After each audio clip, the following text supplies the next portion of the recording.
Hi everyone, welcome. Kate here. It is day 20 of our 30 days of gratitude. So today is all about the sun. We've done 2 days dedicated to the moon, and so I thought it only fair to spend some time honoring and being grateful for the sun.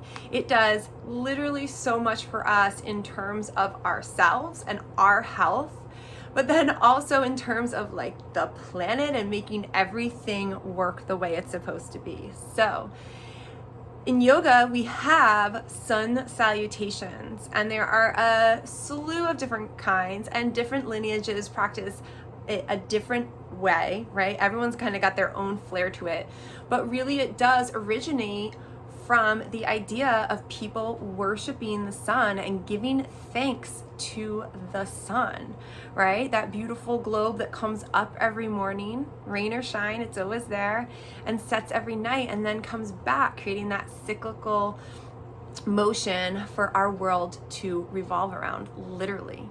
So with that said, we're going to practice sun salutations today. I'm going to share my way of teaching sun salutations and give you a couple variations, hopefully that you can take into your own practices, or maybe give you the confidence when you're at a studio if you want a little bit more or a little bit less in your practice that day, a variation just right for you. So with that said, let's get our mats and let's get started.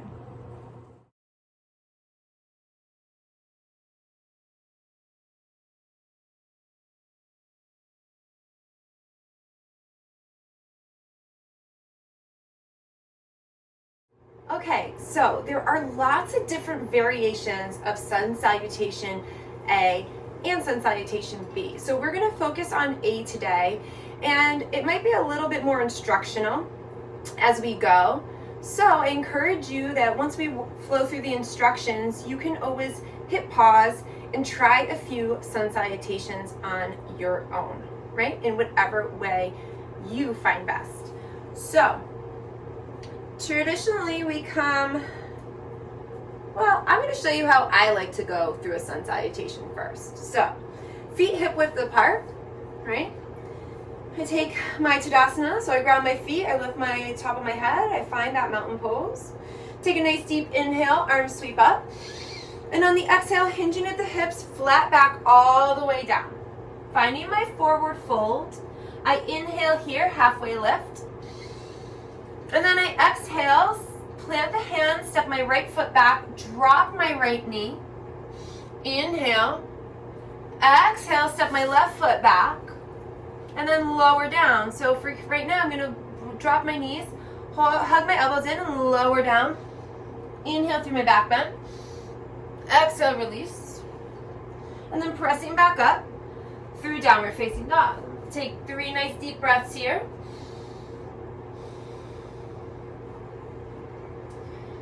And then I lead with my right foot again, stepping forward. Knee comes down, inhale. Exhale, back to forward fold. Inhale, lift halfway. Exhale, release. Inhale all the way back up. Press the palms together. Exhale down through heart center. Right back in. We've got the other side. Inhaling up. Exhale, release on down. Inhale, lift halfway. Exhale, plant the hands, lead with the left this time. Knee comes down, inhale up. Exhale, back to plank. Shift the weight forward. For me, drop the knees, hug the elbows in, lower down. Inhale into my back bend, cobra. Exhale, release. Pressing back up, inhale, exhale to downward facing dog. 3 breaths.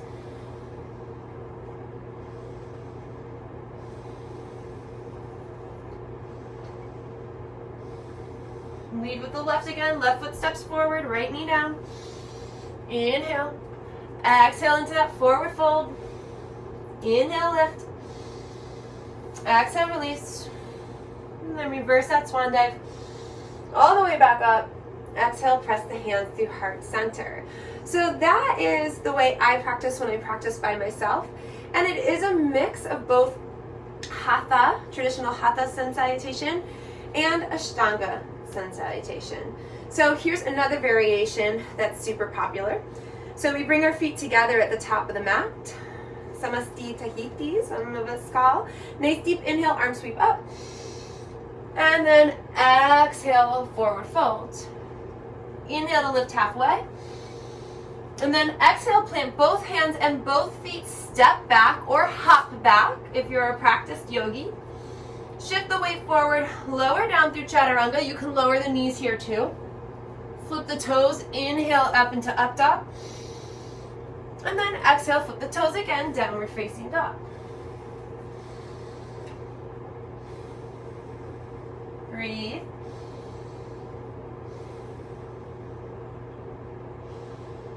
Three nice deep breaths, connecting, grounding. And then making your way back to the top. Inhale, lift halfway. Exhale, release. Reverse that swan dive. Come all the way up to the top, press the palms together. And down through heart center. So I don't need to do that twice because I work both feet back and keep that balance aligned, right? So again, depending on what yoga studio you're going to, depending on what lineage you practice, depending on how the teacher teaches, they're all different variations. So another variation, which I learned as the more traditional hatha variation, is take a nice deep inhale, leaning up, arch back, and then exhale, folding forward. Inhale to lift. Exhale, same thing, plant one hand, knee down, inhale. Exhale, back to plank.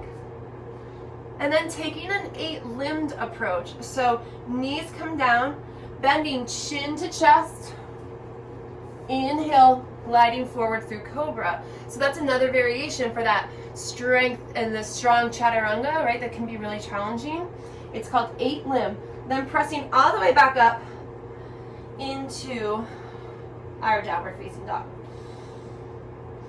Now we started with the right, so we lead with the right, coming back up. Inhale.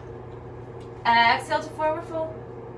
Reverse the swan dive, come all the way up, find that back bend, and then hands down to heart center. So again, left side, inhaling the arms up. Find that little back bend. Exhale, forward fold. Inhale, lift halfway. Exhale, plant the hands, left foot back, knee down. Inhale. Exhale, coming through that 8-limbed pose. Shin, chest, knees, toes, hands. Inhale to low cobra. Exhale, back up to downward facing dog. 3 breaths here.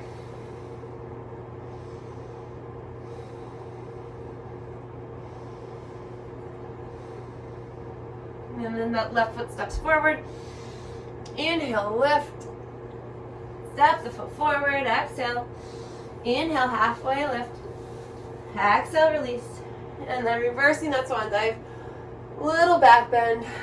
Exhale to heart center. So I often find some people in class have learned one way and then they come and they're like, I don't know how to do this. I thought it was this. The point of this video is to give you that confidence that there are so many different variations. So it's important to figure out how you like to practice. And of course, experiment and try when you go to other classes, but in your home practice, really find a way that works for you. So those are all the Sun Salutation variations. And now let's do a few rounds the way I like to do it. Here we go, nice deep inhale, arm sweep up. On the exhale, do your own thing if you'd like. Find that forward fold. Inhale, lift halfway. Exhale, plant the hand, right foot down. Inhale. Exhale, plank pose. Shift the weight forward, lower down. I'm going to drop my knees. Inhale. Exhale. And the goal of the Sun Salutation is to really get moving with the breath, really stay connected. Stepping the right foot forward, knee comes down. Stepping the left foot forward, inhale. Reversing. Inhale. Exhale, swan dive. Find that halfway lift. Plant the hands left side, foot back, knee down, lift the chest. Exhale, plank, shift, lower. Inhale. Exhale. So you see I did a full chaturanga there and an up dog, right? Adding to my own practice, I adjusted a little bit. I do a couple with my knees down and then flow into something different when I feel ready. Left foot moves first, knee comes down, lift, inhale, and exhale. Inhale, lift. Exhale, release. Reverse your swan dive. Exhale down through heart center. Awesome, you guys. So I highly encourage you to press pause, do a few of your own variations, remembering you can't really mess anything up. Just keep in mind doing one side then the other. I think that is why the Ashtanga, where you're just stepping both feet back at the same time, became really popular, because then you're not worried about rights and lefts and doing more rounds. So press pause, enjoy the rest of the practice, do a few on your own, and I'll see you tomorrow.